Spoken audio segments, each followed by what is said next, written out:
Greetings and welcome to another biweekly episode of Coffee Before Chance. On this episode, I want to explore the writings of H.P. Lovecraft, again, his literary influence, and the other writers that were known as the Lovecraft Circle.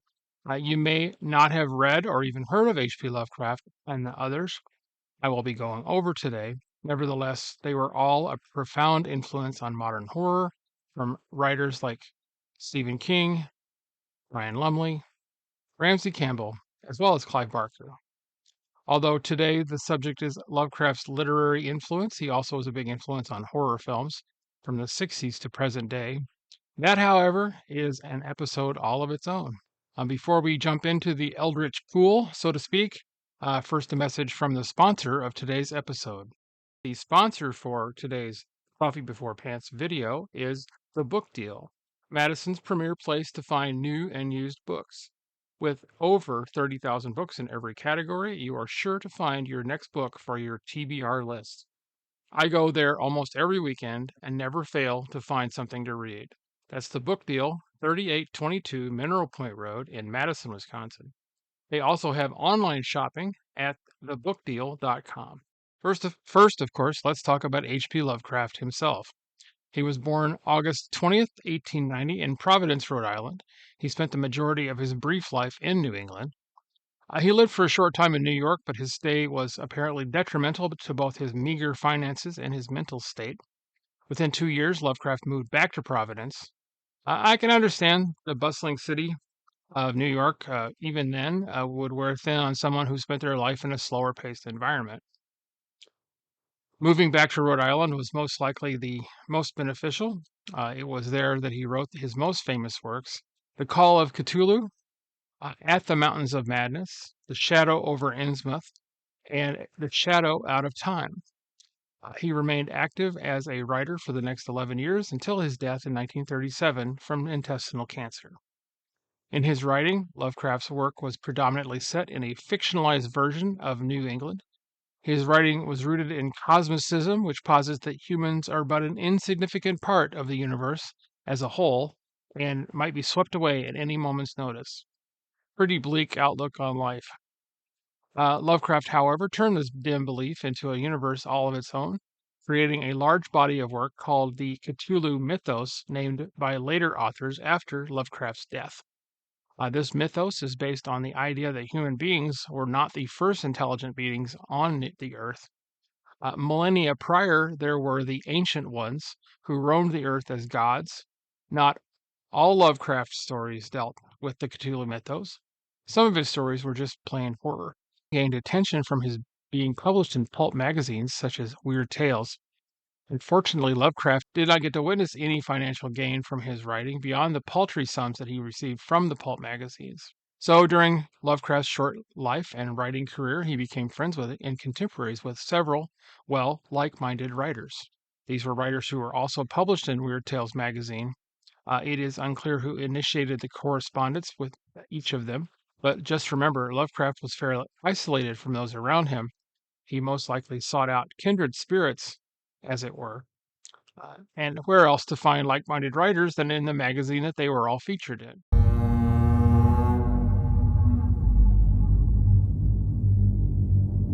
I venture to guess that August Derleth is probably the most famous of these writers, the members of the Lovecraft Circle. August Derleth was a close friend, literary executor, and a major promoter of H.P. Lovecraft's work after Lovecraft's death.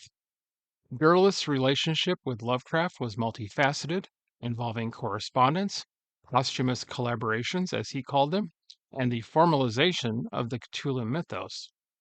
While Derleth is credited with helping Lovecraft gain wider recognition, some of his interpretations and additions to Lovecraft's work, particularly the Cthulhu mythos, have been debated by scholars and fans.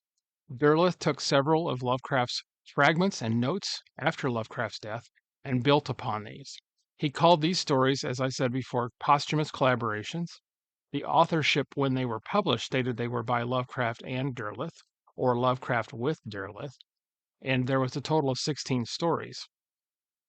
However, S.T. Joshi, one of Lovecraft's biographers, stated that the stories were predominantly authored by Derleth. Derleth is a bit of a revered writer in Sauk City, Wisconsin, where he was born. That's just north of where I live. There is even a park named after him along the Wisconsin River. Of course, there is a memorial plaque in the park, and there is no mention of his collaborations with Lovecraft. Say what you want about Derleth's writing, he is one of the biggest reasons that we are able to read H.P. Lovecraft. Arkham House Publishers was founded in Sauk City, Wisconsin in 1939 by Derleth and Donald Wandre to publish hardcover collections of H.P. Lovecraft's best works, which had previously been published only in the pulp magazines such as Weird Tales.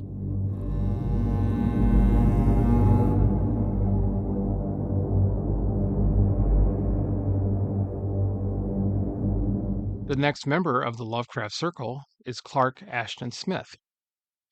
Smith was a fairly influential American writer of fantasy, horror, and science fiction stories for his time.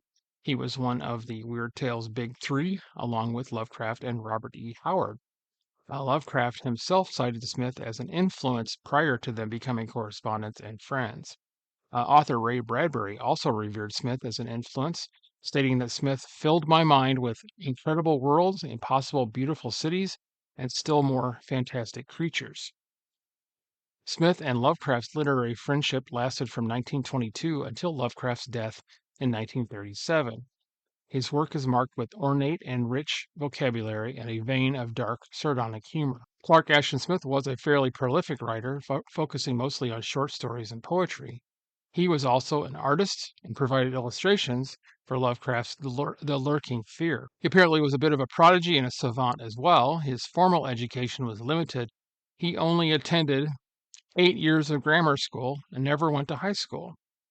He was an autodidact, teaching himself Spanish and French after leaving school and reading voraciously all manner of literature. Clark Ashton Smith was a prominent contributor to the Cthulhu mythos. He never copied Lovecraft's writing, he expanded on them. This is unlike August Derleth, who comparatively seems like a cheap imitation. Both Lovecraft and Smith were an influence on our next member of the Lovecraft Circle.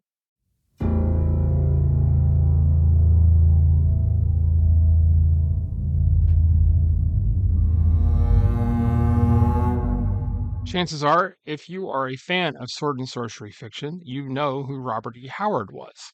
He created the genre. He was also a prolific contributor to Weird Tales, as much as H.P. Lovecraft and Clark Ashton Smith, making him the third of the Weird Tales three. He is the creator of Solomon Kane, Kull the Conqueror, and a character named Bran MacMorn. However, you're probably more familiar with his most famous character, who is none other than Conan the Cimmerian or Conan the Barbarian. Uh, Howard also wrote numerous Western, adventure, and horror stories, most published in Weird Tales and other pulp magazines. In fact, Robert E. Howard wrote over 300 stories, which is no small feat for someone who only wrote for 7 or so years.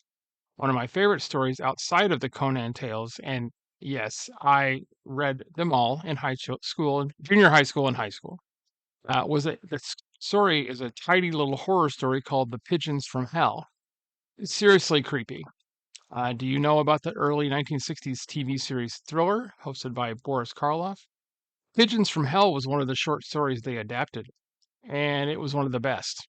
Howard's stories, as I said, were predominantly published in pulp magazines such as Weird Tales. Sadly, they were not collected until well after his death. In the late 60s and early 70s, the Conan stories were collected in a series of paperbacks, first published by British publisher Lancer. All but one of these collections' covers were adorned by the paintings of the late great fantasy artist Frank Frazetta, which made them easier and more sought after to buy. After Lancer went into bankruptcy, publishing was taken over by Ace Books. I seem to remember the ones I had were published by Bantam. I had them all, and I wish I still had them all. I mentioned that Howard wrote all of these stories within a 7-year period. Yes, sadly enough, he committed suicide in 1936 at the age of only 30 years old, upon learning that his mother had slipped into a coma from which she was not expected to wake. Even to this day, almost 90 years after his tragic death, his stories remain in print. And before I keep rambling on about Conan, Howard also contributed to the Cthulhu mythos and was influenced by both Lovecraft and Clark Ashton Smith. All three would have references, either veiled or obvious, to the others in their stories.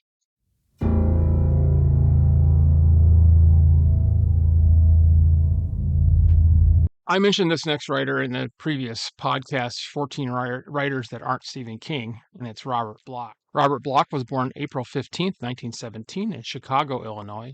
He began to seriously pursue a writing career right after graduating from high school. His writing career lasted more than 60 years, half of that being in film and television. Best known, of course, as the writer of Psycho, 1959, the basis for the film of the same name by Alfred Hitchcock. Bloch wrote hundreds of short stories and over 30 novels. He was a protege of H.P. Lovecraft, who was one of the first people to encourage him to be a writer. He has several stories that more or less emulate Lovecraft in his brand of cosmic horror. He was one of the youngest members of the Lovecraft Circle. His career started with publication in pulp magazines such as, of course, Weird Tales. It was the platform on which many writers started their career. Later in his career, he also wrote suspense, psychological horror, and some science fiction. After reading several stories of Lovecraft, he became one of Bloch's favorite writers. The first of Lovecraft's stories that he had read, this is the first story I ever read, was Pickman's Model in Weird Tales for October 1927. Bloch wrote, quote, "In school, I was forced to squirm my way through the works of Oliver Wendell Holmes, James Lowell, and Henry Wadsworth Longfellow. In Pickman's Model, the ghouls ate all three. Now that, I decided, was poetic justice." End quote. As a teenager, Bloch wrote a fan letter to Lovecraft in 1933, asking where he could find copies of earlier stories of Lovecraft's that Bloch had missed. Lovecraft lent them to him. Lovecraft also gave advice on his early fiction writing efforts. As I said, soon he came to emulate Lovecraft's writing. His early stories actually contributed to Lovecraft's Cthulhu mythos.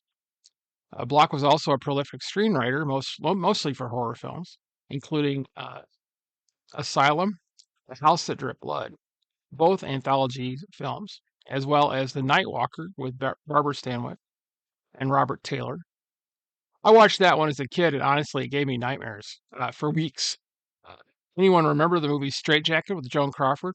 He wrote the screenplay for that as well. The first scene prevented me from going to bed for a few hours. If you've seen the movie, you know which scene I'm referring to. If you haven't seen it, well, what are you waiting for?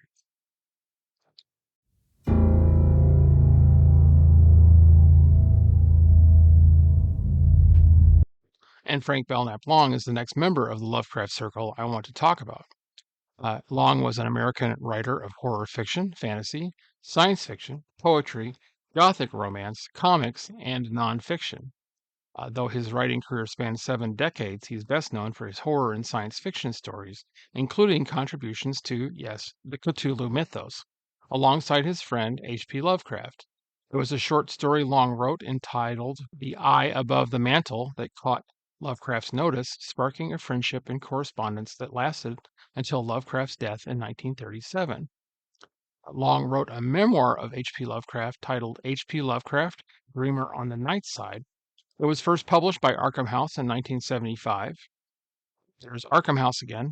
The book was written in haste as a response to L. Sprague de Camp's Lovecraft, a biography.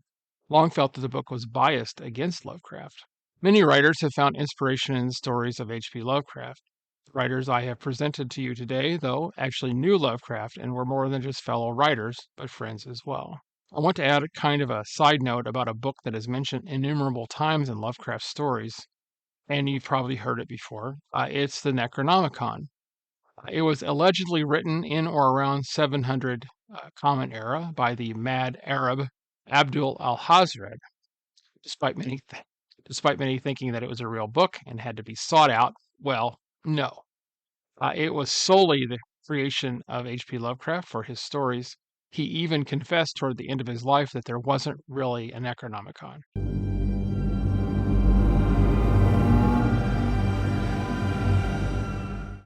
I think that is all for now. I hope you have enjoyed the podcast. Thanks for watching or listening. I will have another installment of Coffee Before Pants in 2 weeks.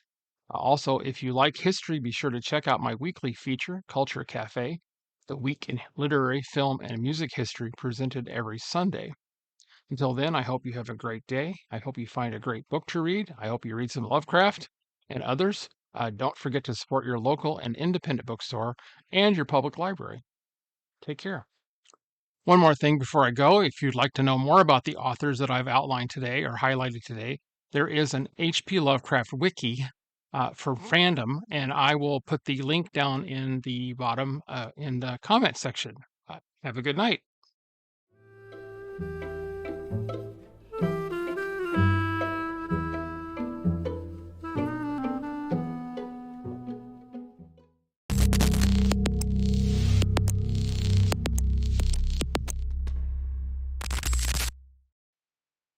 This has been a Java Jive production.